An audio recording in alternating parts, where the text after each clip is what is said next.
Okay, so at this point, I'm assuming you have been able to download the software from the download source part. You've either then set it up for Linux, Mac OS, or Windows here, and you've run it. And when you've created now Basilisk and compiled it, you use the very simple Python 3 conanfile.py, which actually installs all the dependencies via Conan. It will compile it all and give you a ready-to-work Basilisk framework. Here, I want to talk a little bit more about the build process, because this automated way of building with Python 3 conanfile.py is very convenient, but it's not necessarily the most efficient way to do it. It's great for beginners. But for advanced users, especially if you're making modules, doing incremental builds, this will essentially do a clean build every single time, which can take quite a bit of time depending on your computer and thus be quite frustrating. So let's go through this. You've already ran this command. That's what I'm assuming here. And so this has allowed you now to get a functioning Basilisk system. And as I just outlined here, it's went through all these steps and did it all automatically. But the problem is, every time you run python conanfile.py, it actually completely deletes any of the messaging related build elements, because it has to do a complete clean build, pull in all the latest message definitions. It has to see what are the latest modules that might have been included by a coder, and therefore redoes the entire build system. Building the messaging system is a huge chunk of the build time. This is what increases the build time so much. So you want to run the python conanfile.py every time you add a new module. So you go to the source folder and you created a new subfolder and added some new CPP or C code and H code and so forth. Then you need to run this because it needs to get included into the Basilisk project. Or you've also created new support files or new message definition files. Then we need to run this command to auto-create all the wrappers around these messages so they work in the C++ messaging system and the C code messaging system. So that's the purpose of when you would run this again. This file, conanfile.py, can be run with several arguments. And that's what I want to go through and give some demos of what we can do. So here's in this page, building the software library, we have a table at the top for this one-step configuration build process. Some of these flags are on by default, and you can see the default values listed in the third column. And the option itself is listed in the first, and what the values are, is it Boolean? Is it a certain string? What is it looking for? That's in the second column. The fourth describes essentially what I'll be about to talk through here. This interface, so by default, this is on. Most of you really like having wizards to visualize the three-dimensional motion of what you've just simulated. And so this is on by default, but that means when you run Python conanfile, you will actually install all the dependencies, which are Google protobufers and 0MQ. This is not a huge overhead. These are pretty quick libraries to include, and Conan will go ahead and install them. We are using the Conan software, which is an open source framework to help manage dependencies of software. So Basilisk requires Python. That's one thing that you have to install before we do anything. But afterwards, it also needs, for example, Intel's eigen library just to compile. That always has to be installed, and Conan does that for us. It also has to install protobuffers and 0MQ for the transport layer to get the visualization recording set up. And that's also done by Conan kind of under the hood. I'll show you here quickly. So in your home directory, I'm on Mac OS, but this would also work on Windows or on Linux. If I search for .conan, it actually shows you the contents of that folder. So this is a folder that's created by the Conan installation system, and it puts everything in there. When it compiles it, it makes all the hooks that we need so Basilisk can run, and it finds protobuffers and all these good things. So that's always there. So anyway, so the very first option, Viz interface, already installs some extra dependencies. Not all these options install extra dependencies, but Viz interface does, and it's on. That way, this is how you can enable the visualization recording right out of the box. If you don't want to do that, you would simply set this flag to off, and then you wouldn't be requiring protobuffers and 0MQ from this. If you want to do a clean build, and we'll talk a little bit about that, the .conan part is part of the build system. Typically clean means just clean out what Basilisk specific code has been created, and it doesn't touch the Conan dependencies. If you really want to get rid of the Conan dependencies and start over completely, then you would get rid of this .conan folder on your system using either a GUI or a command line to get rid of the entire folder.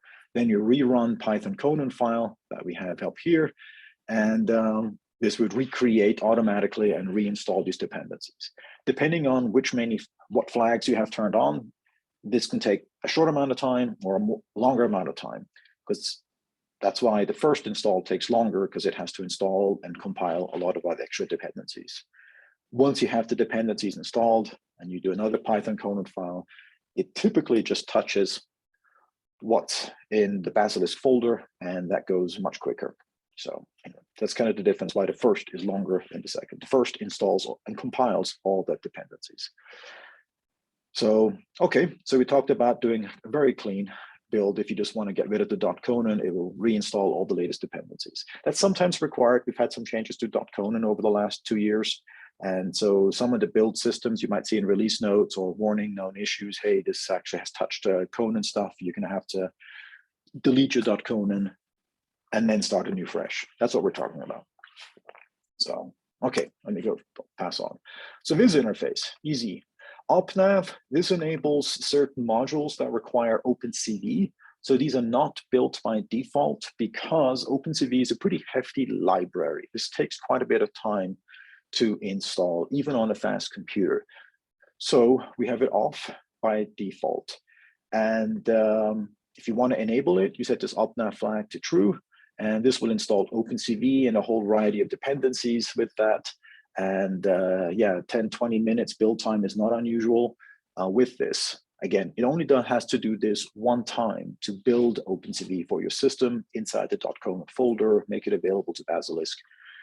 Afterwards, your build times are purely dictated by building Basilisk, not this dependency. So that's the flag, off by default. And the way I run it, actually, it's on. I keep checking everything. Next flag, there's a clean flag. All this does is when we build Basilisk, and I'll just wait, wrong folder. There we go. I'll bring up a window. So if I'm looking at where Basilisk is, it creates this dist3 folder, and everything that Basilisk does when it's building, compiling, putting everything together is done inside this folder. Depending on your platform, this will look different. On Windows, it's a little bit different than Linux, which is different from macOS. So here it's a macOS system, and you can see it builds actually the project file for Xcode. On Windows, it would build a Visual Studio project file, and on Linux, it builds a make file that you would run and build the system. So to do a clean build, it will actually delete the dist3 completely and kind of start over. So if you do run into weird issues, sometimes this is a helpful thing because it gets rid of any legacy compiled code that you have. Inside dist3, you can see a folder called auto source. This has a lot of the stuff that we have to include when we build the messaging system. This is all handled automatically. So anyway, this is sometimes where you might run into issues coding Basilisk stuff if you have prior definitions, new ones, and the compiler's giving you weird things. You can try a clean one. So, or manually delete dist3 and then rebuild Basilisk from scratch, and off you go. So, get rid of that window. So that's what clean does. Build project. This is one we added fairly recently over the last year or two, I think.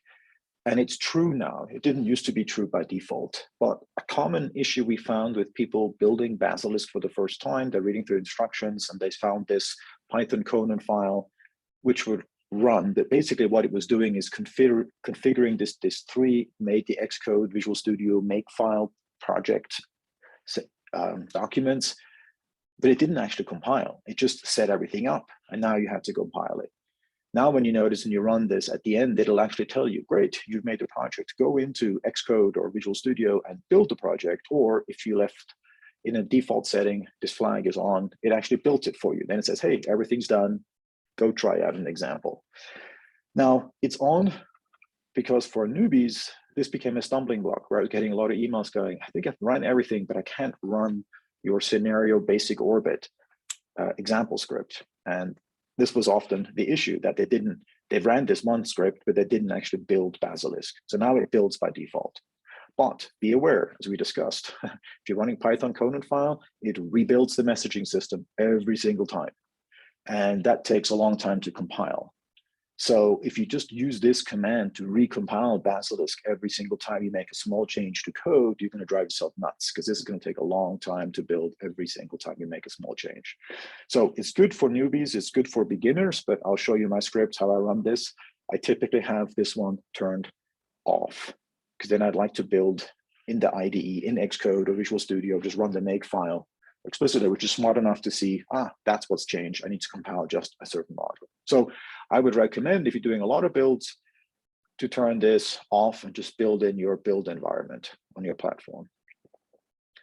The next flag, build type. This one is either release, it's a string, or it's debug. By default, it's release. And the reason for that is actually the Intel eigen library.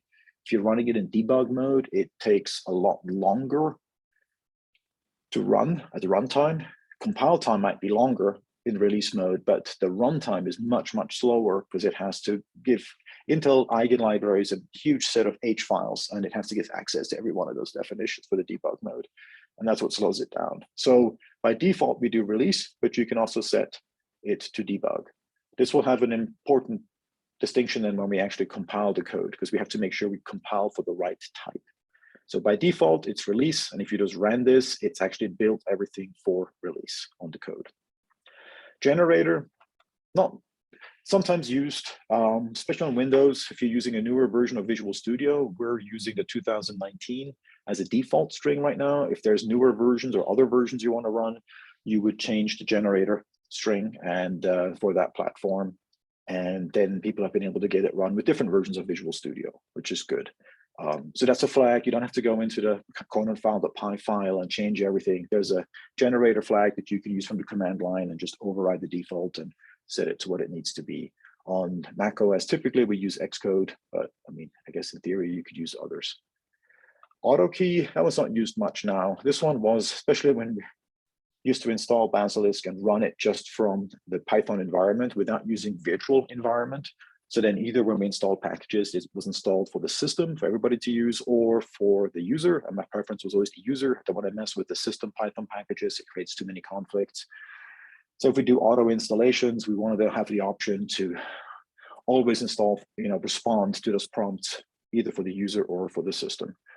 If you're running this in a virtual environment, as we highly recommend, then this really doesn't have an effect, because everything's within the virtual environment, and that is system and user is all the same. So it's more of a legacy thing, and it's still there, but that's what it does.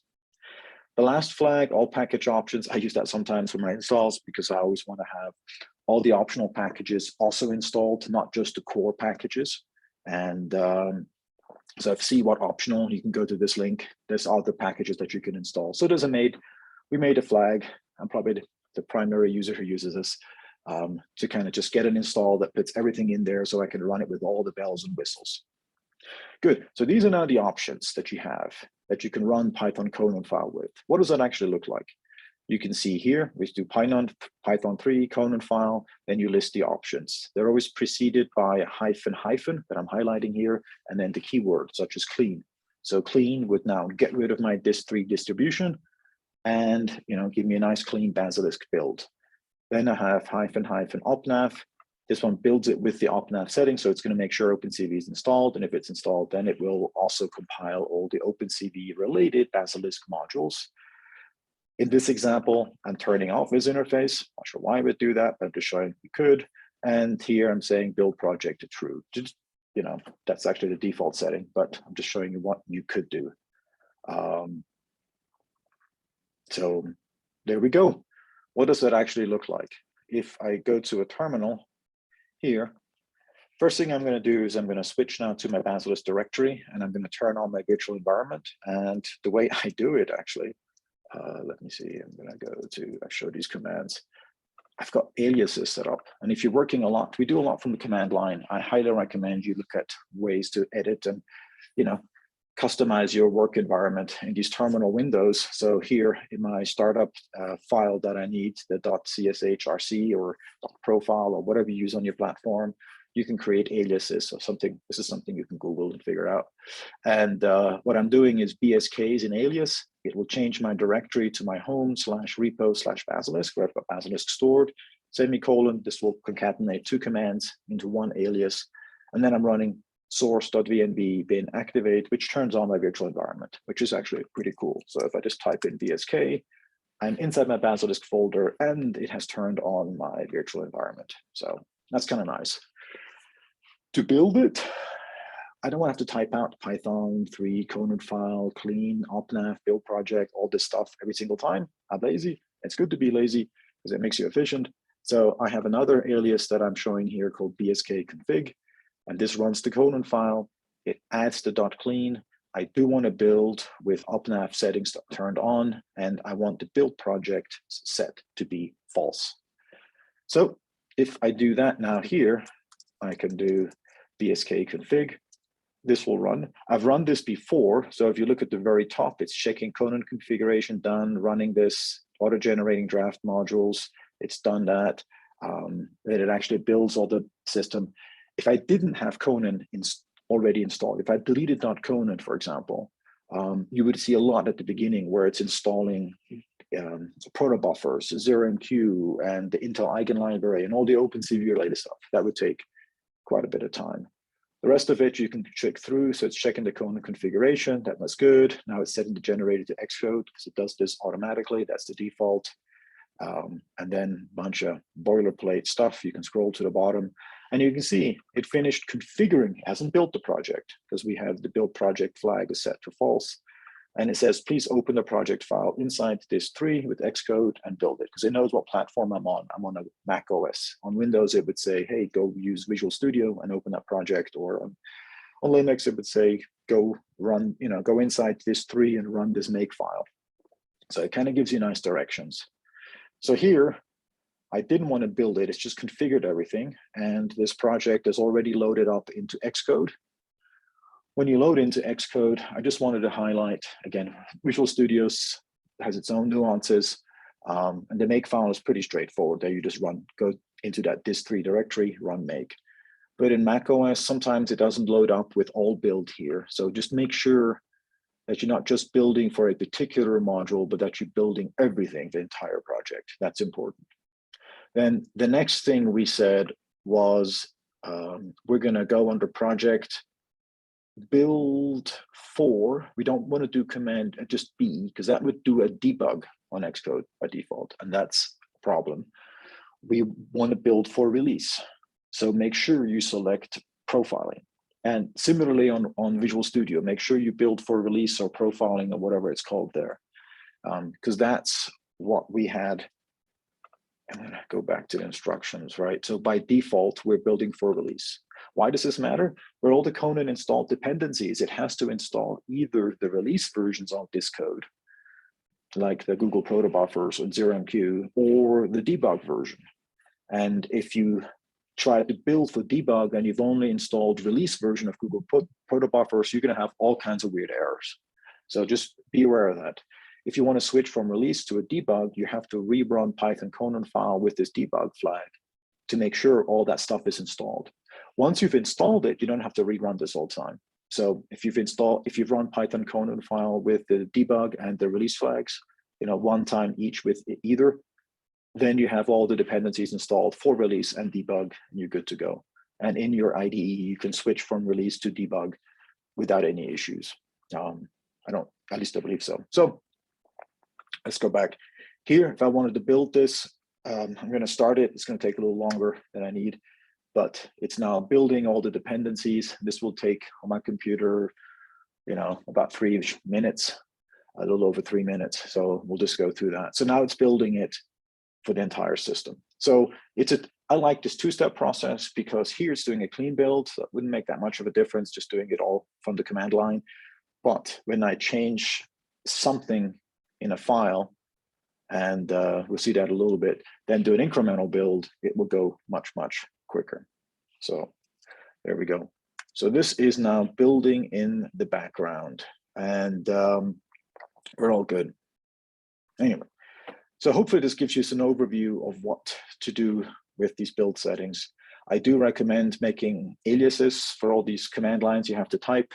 So if you have certain build ways you want to build, it just makes your life that much faster and easier. And where you go. On this page, it does show, because this Conan file, actually this file, when we run this, it runs multiple things. It runs Conan to configure these build files from Makefile, Xcode, or Visual Studio, and checks all the dependencies and runs all that. But you can also run it separately. And so this is where we run the Conan. It builds all the missing dependencies, and there's different flags that you could do. This is just if you really want to get hardcore, you can do this directly and manually. I'm not aware of anybody who does this anymore. We used to do this in Basilisk 1. This is more of a legacy thing. And so you can do it where you just include all the dependencies, and then you have to run your own CMake at some point and build this, the CMake command, run this directly with all the right flags to build it with opnav on or off or this interface. And we could, but again, we're probably going to really remove this at some point because I'm not aware of anybody using it. It's all this functionalities built into the script if you just run it from here with some command line options.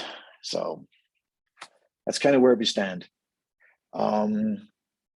Great. So at this point, if we go look at the Xcode, it's still building. You will see it, for example, it looks like it's almost finished, but it's not. This will take a while now still because it's building the messaging system. This takes a lot of time. Just it has to stamp out C++ wrappers, full classes around every single message definition, and then wrappers for every single C method for the messaging system. And that all takes a while. And so anyway, so this will run. Once it's done, it's built. If you make a change in the code, then, now it may take a few minutes to compile. If you make a change in the code in this one module called PlanetMath, for example, and I would do Command-Shift-I, which means, again, build for profiling, because that's my default setting, it would go, within 10 seconds or 20 seconds, it would be done. It would just build this module, hook everything up, and be done. And so that's the big reason why I say for advanced users, go build using the Make system or the Xcode Visual Studio environment. Your incremental builds will be orders of magnitude faster. You can see here, it looks like it's almost done, but it's working on the last task, which is the messaging system. And that's gonna just take quite a bit of time. Otherwise, I hope this helps clarify and demystify the build system a little bit and gives you some good tips and tricks, like making aliases. If you have common ways you build, you don't have to remember all these commands, just make an alias. And that will really help save you some time in how you build this.